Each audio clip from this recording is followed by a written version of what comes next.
میں سو رہی تھی جب اچانک کوئی گیٹ آ کر پیٹنے لگا۔ جیسے گیٹ پر ہاتھ رکھ کر مختلف سمت موجود آدمی ہاتھ اٹھانا بھول گیا ہو۔ وہ مسلسل چلاتے ہوئے گالیاں بھی دے رہا تھا۔ میں پریشان ہو کر کمرے سے باہر نکلی۔ گھر میں تو کوئی بھی نہیں تھا۔ میں گیٹ تک آئی اور ڈرتے ہوئے پوچھا کون ہے اور کس سے ملنا ہے۔ سامنے موجود شخص کہنے لگا کہ تمہارے شوہر رفیق احمد سے ملنا ہے۔ اس نے میرا 20,000 کا قرض دینا ہے جو اس نے اپنی بہن کی شادی پر لیا تھا۔ مجھے اب وہ چاہیے۔ میں جب بھی لینے آتا ہوں وہ گھر سے غائب ہو جاتا ہے۔ اس کو ابھی اسی وقت باہر بھیجو۔ میں آج اس سے پیسے لیے بنا نہیں جاؤں گا۔ میں ڈر گئی اور سوچنے لگی کہ رفیق نے مجھے تو نہیں بتایا کہ اس نے کوئی پیسے ادھار لیے تھے۔ کہیں یہ آدمی جھوٹ تو نہیں بول رہا۔ دوسرا، میرا شوہر اس وقت گھر پر موجود نہیں تھے۔ میں نہ تو دروازہ کھول سکتی تھی اور نہ ہی اس آدمی کو پیسے پکڑا سکتی تھی، کیونکہ میرے پاس صرف 500 پڑے تھے اور اس میں اس آدمی کا گزارا نہیں ہونا تھا۔ سو خاموشی سے کمرے میں چلی آئی۔ وہ آدمی کافی دیر تک چلاتا رہا جبکہ میں نے سر پر دوپٹے سے پٹی باندھتے ہوئے کروٹ لے کر آرام سے سونے کی کوشش کرنے لگی، کیونکہ گھر کا کام تو میں کر چکی تھی۔ جب اور کوئی کام ہی نہیں تھا تو میں نے سونا بہتر سمجھا۔ اس آدمی کی آواز بہت دیر تک میرے کانوں سے ٹکراتی رہی، مگر جب میں اٹھی تو گھر میں خاموشی تھی، بالکل ایسے جیسے طوفان سے پہلے ہر طرف خاموشی چھائی ہوئی ہوتی ہے۔ مجھے تعجب ہوا کہ وہ آدمی اتنا جلدی ٹلنے والا تو تھا نہیں۔ یہ نہ ہو کہ وہ ابھی تک گیٹ پر بیٹھا ہو۔ جلدی سے پاؤں میں چپل پہن کر دوپٹہ سٹ کرتے ہوئے میں صحن میں آئی اور گیٹ سے جھانکنے کی کوشش کرنے لگی، مگر کچھ دکھائی نہیں دے رہا تھا۔ جلدی سے گیٹ کھولا، باہر دیکھا تو وہ آدمی ابھی تک بیٹھا ہوا تھا۔ مجھے دیکھتے ہی میری طرف بڑھنے لگا، مگر میں نے فوراً سے گیٹ اسی کے منہ پر زور سے بند کر دیا۔ وہ تل ملا کر رہ گیا اور مجھے گالیاں بکنے لگا۔ میں کافی دیر تو برداشت کرتی رہی۔ جب میری برداشت سے بات تجاوز کر گئی تو میں نے سوچا کیوں نہ اپنے شوہر کو فون کر کے بلا لوں۔ میرے پاس چھوٹا سا بٹنوں والا موبائل تھا، کیونکہ میرے والد دوسرے شہر رہتے تھے تو اکثر ان سے بات کرنے کے لیے مجھے اپنے شوہر کا انتظار کرنا پڑتا تھا، اور میں اس بات سے تنگ تھی۔ میری اسی تنگی کو محسوس کرتے ہوئے میرے شوہر نے مجھے چھوٹا سا موبائل لا دیا تھا جو میرے لیے بہت کارآمد تھا۔ میں نے فوراً اپنے شوہر کو فون کیا تو وہ فون نہیں اٹھا رہا تھا۔ مجھے پریشانی ہونے لگی کہ آخر وہ کہاں ہے۔ پہلے تو اس نے کبھی ایسا نہیں کیا۔ کافی دیر شوہر کا انتظار کرتی رہی، یہاں تک کہ شام ہو گئی۔ مغرب کی اذان ہونے لگی تو مجھے باہر بیٹھے شخص پر ترس آیا کہ اتنی گرمی میں وہ کیسے بیٹھا ہوا ہے۔ شاید اس کو حقیقت میں پیسوں کی ضرورت ہے، ورنہ کون سارا دن اتنی گرمی میں کسی کے گیٹ پر بیٹھ سکتا ہے۔ میں نے کھانا ٹرے پر سجایا اور گیٹ کھولتے ہی باہر نکلنے لگی۔ وہ ابھی تک پیپل کی چھاؤں میں چارپائی پر لیٹا ہوا تھا۔ میں نے منہ کو اچھے طریقے سے دوپٹے سے ڈھانپا اور اس کی جانب چل دی۔ شام کا اندھیرا ہر طرف پھیل چکا تھا، مگر وہ آدمی شاید سو چکا تھا۔ میں نے ہلکی سی آواز میں کہا، بھائی اٹھ جائیں، کھانا کھا لیں، کافی دیر سے آپ یہیں موجود ہیں۔ اتنی شدید گرمی میں آپ تھک چکے ہوں گے۔ کھانا کھا کر فریش ہو جائیں، تب تک میرا شوہر بھی آ جائے گا تو آپ دونوں بات کر لیجئے گا۔ میں نے اسے کئی بار فون کیا ہے مگر وہ اٹھا نہیں رہا۔ جو میں نے اتنی لمبی بات کی تو وہ آدمی نظریں جھکائے جلدی سے اٹھ بیٹھا۔ میں نے فوراً کھانا اس کے سامنے رکھا اور گھر کے اندر چلی گئی۔ تھوڑی دیر بعد گیٹ بجا تو وہ آدمی برتن دیکھ کر دوبارہ چارپائی پر جا بیٹھا، جبکہ میں اپنے شوہر کا انتظار کرنے لگی۔ نہ جانے آج اسے دیر ہو رہی تھی۔ تقریباً عشاء کی اذان کے 5 منٹ بعد میرا شوہر دیوار کود کر گھر میں داخل ہوا تو میں حیران رہ گئی اور میرے منہ سے ایک چیخ نکلی، کیونکہ وہ کبھی اس طرح سے گھر میں داخل نہیں ہوا تھا۔ تو میں تو چور سمجھ کر ہی ڈر گئی تھی۔ میرے شوہر نے مجھے ڈرا ہوا دیکھا تو فوراً میرے منہ پر ہاتھ رکھا اور کہا، زرینہ بیگم کچھ تو خیال کرو، تمہارا شوہر ہوں، چلا کیوں رہی ہو؟ اور وہ جو باہر آدمی بیٹھا ہے کون ہے؟ میں نے غصے سے اس کا ہاتھ جھٹکا اور کہنے لگی، تم نے 20,000 ادھار لیے اور مجھے بتایا بھی نہیں۔ سچ سچ بتاؤ یہ کیا چل رہا ہے؟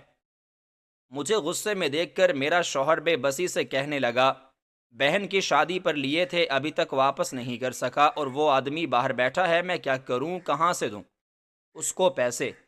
تمہارے پاس ہیں تو دے دو۔ ہم دونوں میں بحث اتنی بڑی کہ باہر تک آوازیں جانے لگیں۔ وہ آدمی بھی سمجھ گیا کہ میرا شوہر اندر آ چکا ہے۔ اس نے فوراً سے دروازہ بجانا شروع کر دیا۔ میں اپنے شوہر کی اس غلطی کو معاف نہیں کر سکتی تھی، کیونکہ وہ ایک بار قرض لے سکتا تھا تو دوسری بار لینے میں بھی نہ ہچکچاتا۔ یہی وجہ تھی کہ میں نے گیٹ کھولا، وہ آدمی اندر چلا آیا اور آتے ساتھ ہی میرے شوہر کے ساتھ بحث کرنے لگا کہ کب تک پیسے واپس لوٹاؤ گے۔ میں نے تو سمجھا تھا کہ وہ زبانی کلامی اس معاملے کو طے کریں گے، مگر ایسا نہ ہو سکا۔ وہ تو مار کٹائی پر آ گئے۔ تبھی میں ان کے بیچ میں آ گئی اور اس بھائی کو بولا کہ آپ ایک مہینہ صبر کریں، میں بہت جلد آپ کو آپ کے پیسے لوٹا دوں گی۔ آدمی بہن کہنے لگا، تم نے میرا سلوک اچھا کیا، حالانکہ تم اپنے شوہر کی طرح میری بات نہ سنتی اور نہ ہی مجھے کھانا دیتی، مگر تمہارے اچھے سلوک سے متاثر ہو کر میں تمہیں اور وقت دے رہا ہوں، ورنہ تو میں سوچ کر آیا تھا کہ آج اسی وقت پیسے لے کر جاؤں گا۔ میری بیٹی کی شادی ہے، مجھے پیسوں کی ضرورت ہے، لیکن یہ آدمی مجھ سے چھپتا پھر رہا ہے۔ اس نے غصے سے میرے شوہر کی طرف اشارہ کیا تو میں نے منہ ڈھانپتے ہوئے کہا، بھائی میرا آپ سے وعدہ ہے، اگلے 30 دن بعد آپ آ کر مجھ سے رقم لے جانا۔ وہ آدمی میرے سر پر ہاتھ رکھ کے چلا گیا۔ میں شوہر کی طرف مڑی تو میرا شوہر الٹا مجھ پر غصہ کرتے ہوئے کہنے لگا، تم نے اسے کھانا دیا تھا۔ میں نے بغیر کچھ کہے گیٹ بند کیا اور کمرے میں چلی گئی، کیونکہ مجھے اپنے شوہر سے کوئی بات نہیں کرنی تھی۔ ایک تو اس نے قرض لیا تھا، اب جب اس آدمی پر مجبوری آ چکی تھی تو وہ اسے پیپس لوٹانے کی بجائے ٹال مٹول سے کام لے رہا تھا۔ میں اس لیے اس آدمی کا ساتھ دے رہی تھی کیونکہ میرا شوہر بہت فضول خرچ تھا، اتنا کہ پیسے فضول کاموں میں اڑا دیتا اور گھر میں راشن کے پیسے بھی نہیں بچتے تھے۔ مجھے اس پر بہت زیادہ غصہ آیا کرتا تھا۔ وہ کوئی بھی بات نہ سمجھتا اور ہر وقت بحث کے لیے تیار رہتا۔ میں بھی کمرے میں آ کر لیٹی ہی تھی جب میرا شوہر کمرے میں داخل ہوا اور کہنے لگا کہ 30 دن میں پیسے کہاں سے واپس کرو گی؟ تمہارا دماغ تو خراب نہیں ہو گیا؟ 20,000 ہے، کوئی معمولی رقم نہیں ہے۔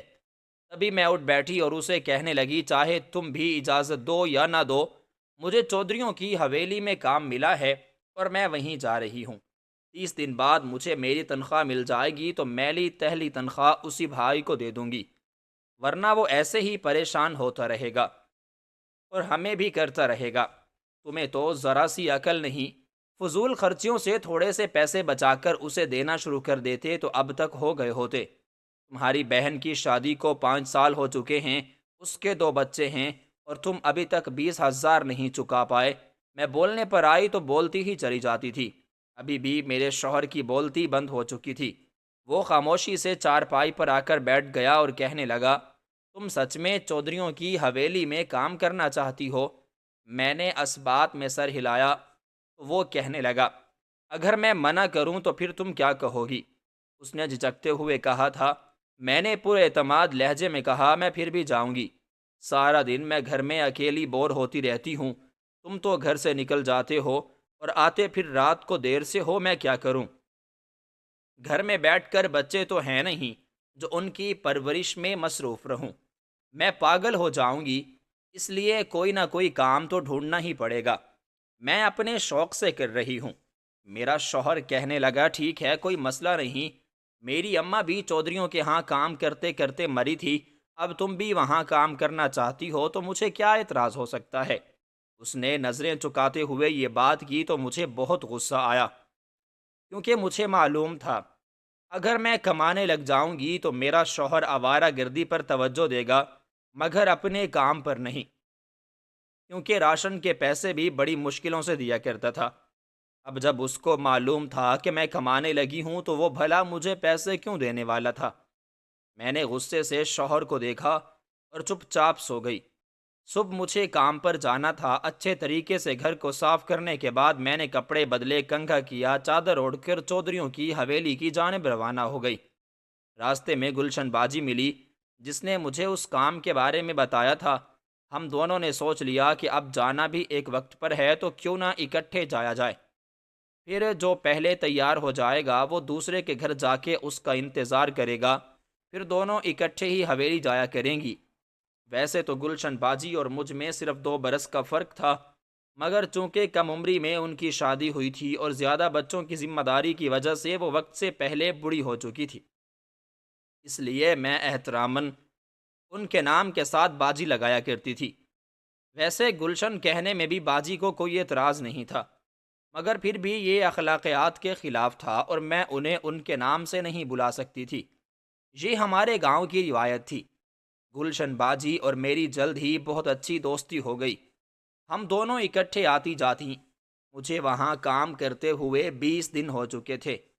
میں بہت خوش تھی۔ مالکن بھی بہت اچھی تھی۔ وہ مجھ سے بہت محبت سے پیش آتی اور سب ملازمین سے زیادہ مجھے اہمیت دیتی۔ مجھے بہت خوشی ہوتی۔ ابھی 20 دن ہی گزرے تھے جب وہ بھائی پھر ہمارے گھر آنے لگا۔ وہ بار بار پیسوں کا تقاضا کرتے ہوئے کہہ رہے تھے کہ میری بیٹی کی شادی ہے، مجھے پیسے چاہیے، آپ کسی سے ادھار لے کر دے دیں، لیکن مجھے آج کل میں ہی پیسے چاہیے۔ اس بھائی کی مجبوری کو سمجھتے ہوئے میں مالکن کے پاس گئی اور اسے درخواست کی کہ ہم نے قرض لیا تھا، اب وہ آدمی پریشان کر رہا ہے، اگر آپ مجھے اس مہینے کی تنخواہ پہلے ہی دے دیں تو میں آپ کی بہت مشکور رہوں گی۔ مالکن کو میں ویسے ہی بہت پسند تھی۔ انہوں نے فوراً سے پہلے 20,000 نکال کر دے دیے۔ میں نے ان کا شکریہ ادا کیا اور گھر آ کر وہ پیسے اس آدمی کو تھما دیے، وہ جو 6 دن سے ہمارے گھر کے چکر لگا رہا تھا۔ جب وہ آدمی چلا گیا تو میرا شوہر گھر میں داخل ہوا، اس کے ہاتھ میں مٹھائی کا ڈبہ تھا۔ میں حیران ہو کر کہنے لگی کہ مٹھائی کیوں لائے ہو؟ مسکراتے ہوئے کہنے لگا، تمہیں ہمیشہ مجھ سے شکایت تھی نا کہ میں صحیح سے کماتا نہیں ہوں اور سارا بوجھ تم پر ڈال دیتا ہوں، تو اب میں نے سوچ لیا ہے کہ میں شہر جا کر کماؤں گا۔ مجھے ایک نوکری مل چکی ہے، وہاں ایک بنگلے میں گارڈ کے فرائض سر انجام دینے ہیں، ماہانہ 30,000 ملے گا۔ شوہر کی بات سن کر میں خوش ہو گئی۔ اس نے مجھے کھلائی اور ڈبہ اٹھا کر اپنے دوستوں کے پاس لے جانے لگا۔ میں نے سر پیٹ لیا کہ یہ ہر چیز اپنے دوستوں کے بیچ میں گھسیٹ لاتا ہے۔ اب میرے شوہر نے مستقل طور پر شہر رہنا تھا، اس نے سال میں کبھی کبھی ہی واپس آنا تھا۔ تو میں نے مالکن سے بات کی کہ گھر میں اکیلی نہیں رہ سکتی، اگر یہیں حویلی میں مجھے کہیں جگہ مل جائے تو بہت اچھی بات ہوگی۔ ان کو اور کیا چاہیے تھا؟ انہوں نے کہا، اپنا مختصر سامان لے کر آ جاؤ، میں تمہیں کمرہ دیتی ہوں۔ حویلی کی 4 دیواری کے بالکل آخر میں ملازمین کے لیے کمرے بنائے گئے۔ مجھے بھی وہاں ایک کمرہ ملا۔ میں وہاں سکون سے رہنے لگی۔ 6-7 مہینے تو بہت سکون سے گزرے۔ مالکن میرے کام سے متاثر تھی کیونکہ ہر فن میں مولا تھی، ہر کام میں مجھے مہارت حاصل تھی۔ یہی وجہ تھی کہ کوئی کام ہوتا بھی صحیح تو مالکن مجھے آواز دیا کرتی تھی۔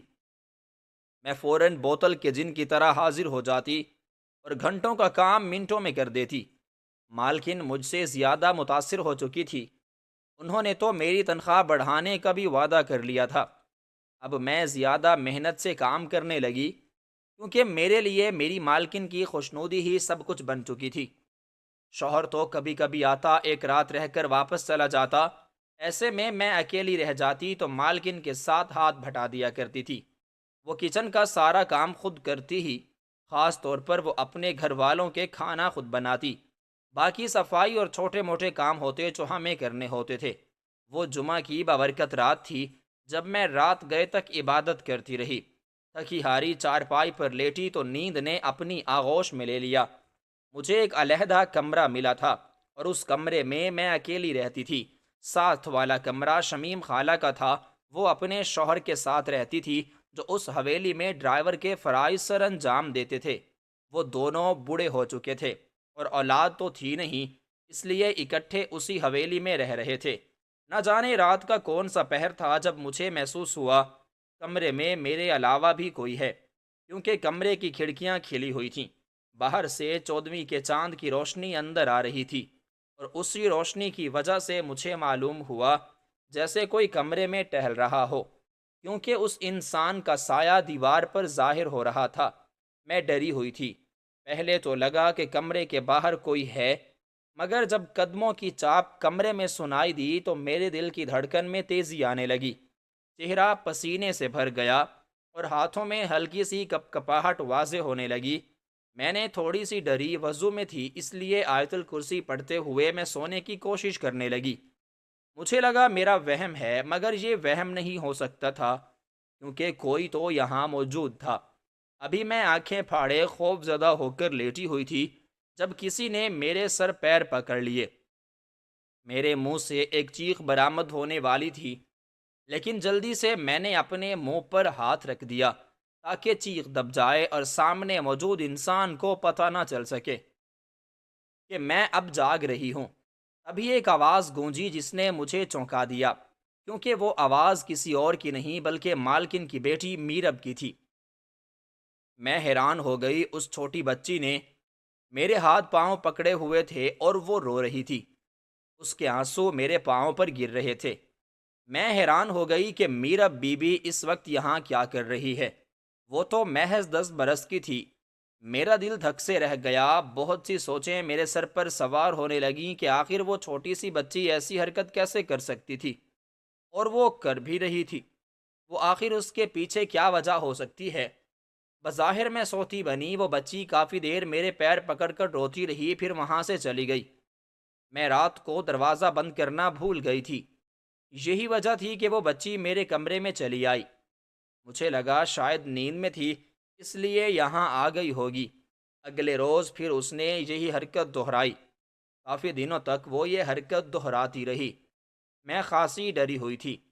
ایسے کرتے ہوئے پورے 2 ہفتے گزر چکے تھے۔ آدھی رات کو وہ بچی لازمی آیا کرتی تھی۔ ایک روز میں نے سوچا کہ آج تو میرم بی بی سے پوچھ کر رہوں گی کہ کیسی کون سی وجہ ہے جو ایسا کرنے پر مجبور ہیں۔ اسی وقت میرے شوہر کا فون آیا۔ وہ کہنے لگا، آج میں گھر آ رہا ہوں تو تم بھی واپس آ جاؤ۔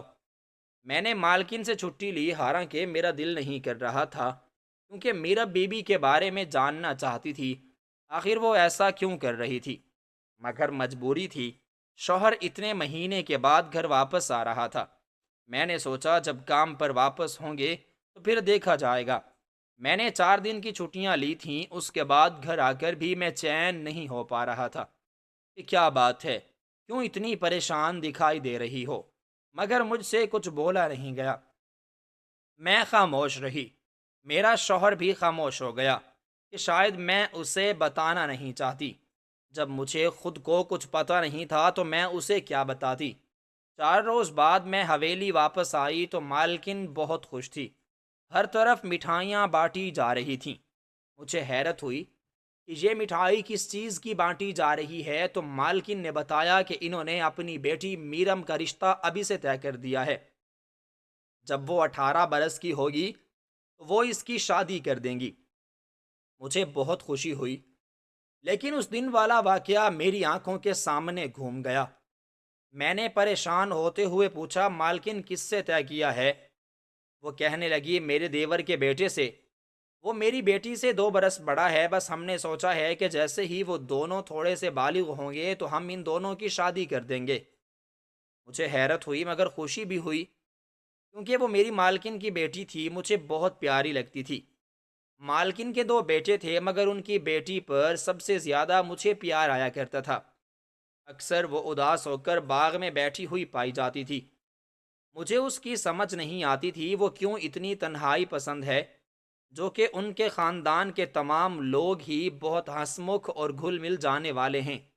وہ بچی کچھ تو محسوس کرتی تھی جس کی وجہ سے وہ اکیلا رہنا پسند کرتی تھی۔ رات کو میں نے میرب کا کمرے میں آنے کا انتظار کیا، مگر وہ نہیں آئی۔ مجھے حیرت ہوئی، پھر سوچا شاید بچی ہے، نیند میں آئی ہوگی، اب ٹھیک ہو گئی ہوگی تو نہیں آئی ہوگی۔ مجھے پریشان ہونے کی ضرورت نہیں ہے، اور وہ مالک ہے اور میں اس کی نوکرانی، مجھے کوئی حق نہیں بنتا کہ میں اس سے سوال جواب کروں۔ ان لوگوں کے مجھ پر بہت سے احسان تھے، نہیں چاہتی تھی کہ وہ اس بات کا غلط مطلب دیں۔ تو 3 دن تو سکون سے گزرے، مگر پھر میرب بی بی وہی حرکت دہرانے لگی۔ آج ہی رات کو وہ میرب کمرے میں آتی اور پاؤں پکڑ کر رونے لگتی۔ ایک رات میں نے اس سے سب کچھ اگلوانے کا فیصلہ کر لیا۔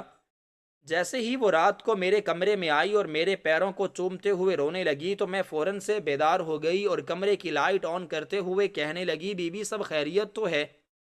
وہ ڈر کے مارے کمرے سے بھاگ گئی۔ مجھے حیرت ہوئی، میں پیچھے سے Meerab be be, Meerab be be کہتے ہوئے اسے پکارنے لگی، مگر وہ تو جیسے آئی تھی ویسے ہی چلی گئی۔ مجھے لگا شاید وہ واقعی نیند میں تھی، کیونکہ کچھ لوگوں کو نیند میں چلنے کی بیماری ہوتی ہے، تو مجھے لگا شاید اس کو ہو۔ مگر وہ میرے پاؤں پکڑ کر روتی کیوں تھی؟ مجھے بہت برا لگ رہا تھا۔ میں سوچنے لگی شاید مجھے جاگ کر بی بی سی کچھ پوچھنا چاہیے تھا، مگر اب کیا ہو سکتا تھا؟ مجھے بھی تو تجسس ہو رہا تھا کہ آخر ایسی کون سی وجہ ہے جو میرا بی بی اس طرح میرے پیروں کو چھوتی رہتی ہیں۔ مجھے یہ معقول نہیں لگتی تھی۔ جو لڑکی اپنی ماں کے پیر نہیں چھو سکتی، وہ بلا اپنے گھر میں کام کرنے والی ایک معمولی سی نوکرانی کے پیر کیسے چوم سکتی تھی؟ میں جاننا چاہتی تھی کہ آخر اس سب کے پیچھے وجہ کیا ہے۔ میں نے بے صبری سے دن کے ہونے کا انتظار کیا۔ سارے گھر میں نے میرب کو ڈھونڈا، مگر وہ مجھے کہیں نہ ملی۔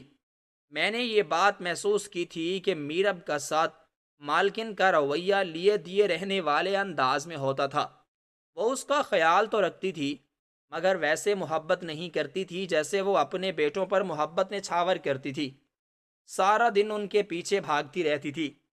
وہ شاید میرب کے بڑے ہونے کی وجہ سے انہیں نظر انداز کرتی تھی، جبکہ میرب چاہتی تھی کہ اسے ویسے ہی اہمیت ملے جیسے باقی سب کو ملتی ہے۔ بہرحال جو بھی تھا، وہ بچی بہت زیادہ اداس رہتی تھی۔ میں نے اسے دھیرے دھیرے وقت دینا شروع کیا تاکہ وہ مجھے بتا سکے کہ آخر کون سی وجہ ہے کہ وہ آدھی رات کو میرے کمرے میں آ کر پیر چھونے پر مجبور ہو گئی۔ میں باغ میں گئی، اسے بیٹھے ہوئے دیکھا۔ وہ چپ چاپ اٹھ کر کمرے میں چلی گئی۔ اب میں جہاں بھی جاتی وہ وہاں سے اٹھ کر چلی جاتی۔ مجھے بڑا لگتا برا۔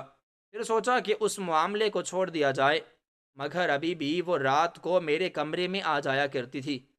وہ میرے سونے کا انتظار کرتی اور کھڑکیوں سے جھانکتی رہتی۔ مجھے علم ہو چکا تھا کہ میرا بی بی باہر کھڑی ہوئی ہیں۔ آدھی رات کو جب وہ میرے کمرے میں آئی تو میں نے ان کا ہاتھ پکڑ لیا، اپنے پاس بٹھاتے ہوئے اس کا سر گود میں رکھا اور بال سہلاتے ہوئے پوچھنے لگی، میرا بی بی کیا بات ہے؟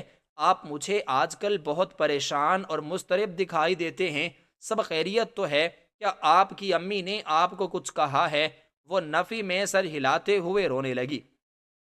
میں نے لائٹ آن کی تو دیکھا رونے کی وجہ سے اس کی آنکھیں لال ہو رہی تھیں۔ وہ کہنے لگی، مجھے ایک ایسی بات پتہ چلی ہے کہ مجھے اپنے گھر والے اپنے نہیں لگتے اور نہ ہی میں ان کو اپنا سمجھنا چاہتی ہوں۔ میں اپنے گھر جانا چاہتی ہوں۔ مجھے لگا بچی کسی صدمے کے تحت ایسا بول رہی ہے، ورنہ تو وہ اپنے گھر میں تھی۔ میں اسے سمجھانے لگی، بیٹی تمہارا گھر تو یہی ہے، تم نے اب یہی رہنا ہے، تم کس گھر کی بات کر رہی ہو؟ وہ کہنے لگی، میرا یہ گھر نہیں اور نہ ہی سلطانہ بیگم میری ماں ہے، بلکہ میری ماں تو کوئی اور ہے جو اس حویلی میں رہتی ہے۔ میں حیران ہو کر پوچھنے لگی، کون ہے تمہاری ماں؟ مجھے لگا چھوٹی بچی ہے تو ماں سے ناراضگی کی وجہ سے ایسا کہہ رہی ہے، مگر وہ تو کسی اور سے پردہ اٹھانے والی تھی۔ جو میرے پیروں تلے سے زمین کھینچنے والا تھا اور روتے ہوئے میرے گلے لگ گئی، اس کو روتا ہوا دیکھ کر میرے دل میں بہت عجب لگا۔ میں گھبرائی ہوئی تھی۔ بچی کو خود سے علیحدہ کرتے ہوئے میں نے جلدی سے پیالے میں پانی پیش کیا تو وہ ایک ہی سانس میں سارا پانی پی گئی۔ مجھے حیرت ہونے لگی کہ بچی اتنی خوف زدہ کیوں ہے، جبکہ وہ گھر اپنے میں موجود ہے۔ تبھی وہ کہنے لگی، میری ماں سلطانہ بیگم نہیں بلکہ آپ ہیں۔ یہ کہہ کر وہ زور زور سے رو رہی تھی۔ میں اسے چپ کروانے لگی کیونکہ اس نے جو بات کی تھی اس نے مجھے حیرت میں ڈال دیا تھا۔ شاید میں اس کے سارے کام کرتی تھی اور اس کے ساتھ وقت بھی گزارتی تھی، اس لیے وہ مجھے ایسا کہہ رہی تھی، مگر حقیقت کچھ اور تھی۔ جو مجھے لگ رہا تھا اس سے سب کچھ الٹ تھا۔ میں نے اس بچی کو تھوڑا سا پرسکون کیا اور اس سے پیار سے پوچھنے لگی کہ بیٹی کیا بات ہے؟ تو وہ بتانے لگی، آج سے 6 مہینے پہلے اس نے اپنی ماں کے کچھ ایسے الفاظ سنے جس نے اس بچی کو توڑ کر رکھ دیا۔ وہ احساس کمتری کا شکار ہونے لگی۔ وہ کہنے لگی میں اپنی امی کے کمرے میں جا رہی تھی جب ان کی اور نانی کی آوازیں مجھے سنائی دیں۔ وہ کہہ رہی تھیں کہ ممتاز بیگم کی بہو زرینہ واپس آ چکی ہے، کہیں وہ اپنی بچی کی مانگ نہ کر لے۔ فی الحال تو اسے نہیں پتا کہ میرب اس کی بیٹی ہے، مگر کل کو اسے پتا چل گیا تو کیا ہوگا؟ امی پریشان ہو رہی تھی، مگر میں پہلے سے جانتی تھی کہ کچھ تو غلط ہو رہا ہے، کیونکہ وہ بھائیوں کے مقابلے میں مجھے بالکل بھی اہمیت نہ دیتی تھی۔ جب تک میرے بھائی پیدا نہ ہوئے تو میں شہزادیوں کی طرح رہتی تھی، مگر اب میری کوئی اہمیت نہیں رہی۔ یہ کہہ کر وہ بچی رونے لگی، جبکہ میرے ہاتھ سن ہو چکے تھے۔ 10 برس پہلے میری ایک بچی پیدا ہوئی تھی جو پیدا ہونے کے چند گھنٹے بعد فوت ہو گئی تھی، لیکن میری بچی زندہ تھی اور چودھریوں کی حویلی میں کیسے، مجھے کچھ سمجھ نہیں آ رہا تھا۔ میں نے میرب کا ہاتھ پکڑا اور غصے میں مالکن کے کمرے کے پاس جا پہنچی اور زور زور سے دروازہ بجایا۔ مالکن نے مجھے دیکھا تو حیران ہوتے ہوئے کہنے لگی زرینہ بیگم سب کچھ ٹھیک تو ہے؟ میں کہنے لگی آپ سے بات کرنی ہے، تھوڑی دیر کے لیے باہر آئیں گی؟ جب وہ باہر آئیں تو سمجھ چکی تھیں کہ میں کیا کہنے والی ہوں۔ تبھی انہوں نے میرب کو کہا کہ تم جا کر سو جاؤ، ہم صبح بات کریں گے۔ وہ تو چلی گئی لیکن میں جانے کو تیار نہیں تھی۔ میں کہنے لگی میرب کس کی بیٹی ہے؟ وہ کہنے لگی تمہاری بیٹی ہے۔ میری بیٹی پیدا ہوتے ہی مر گئی تھی۔ دائی کا کہنا تھا کہ میں دوبارہ ماں نہیں بن سکتی، بغیر بچی کے میں گھر نہیں جا سکتی تھی، کیونکہ 4 سال بعد میں حاملہ ہوئی تھی۔ میرے شوہر نے کہا تھا چاہے بچی ہو مگر مجھے میرا وارث چاہیے، لڑکا پیدا ہو یا لڑکی انہیں کوئی مسئلہ نہیں، بس ہم دونوں ایک ہی دائی کے پاس تھیں۔ جب تمہاری بچی پیدا ہوئی تو میں نے تمہاری ساس سے درخواست کی کہ وہ یہ بچی مجھے دے دیں۔ وہ ہماری پرانی ملازمہ تھی۔ میرا احساس کرتے ہوئے انہوں نے وہ بچی مجھے تھما دی، لیکن پھر خدا کی قدرت کہ میں دوبارہ سے ماں بن گئی۔ میں نے میرب کا ہر طرح سے خیال رکھنے کی کوشش کی، مگر پھر بھی کہیں نہ کہیں کمی بیشی رہ گئی، جس کی وجہ سے وہ بچی تنہائی پسند ہو گئی۔ میں تم سے درخواست کرتی ہوں کسی کو یہ راز مت بتانا اور اپنی بچی کا یہیں رہ کے خیال رکھو۔ دیکھو، اس کا رشتہ بہت اچھے گھر میں ہوا ہے، کل کو وہ تم سے بھی بہترین زندگی گزارے گی۔ تم کیا چاہتی ہو یہ بات سب کو بتا کر وہ اپنی بیٹی کو ایک ایسی لڑکی کی زندگی دینا چاہتی ہو جو دوسروں کے گھروں میں کام کر کے اپنا گھر چلائے گی۔ ہم اسے پڑھائیں گے لکھائیں گے، کل کو وہ چودھریوں کی بہو کہلائے گی، تم اسے کچھ بھی نہیں دے سکتی، سمجھو اس بات کو۔ مالکن کے الفاظ میرے سینے میں خنجر کی طرح لگے۔ میں چپ چاپ کمرے میں چلی آئی اور کبھی بھی اس راز سے پردہ نہیں اٹھنے دیا۔ آج میری بچی اپنے گھر میں بہت خوش ہے، اس کا شوہر اس کی نظر میں اس کو بہت اہمیت ہے، اور مجھے خوشی اس بات کی ہے کہ بر وقت مالکن مجھے نہ سمجھاتی تو شاید میں اپنی بے وقوفی کی وجہ سے اپنی بیٹی کو اپنی جیسی زندگی گزارنے پر مجبور کر دیتی جو میں گزار چکی ہوں۔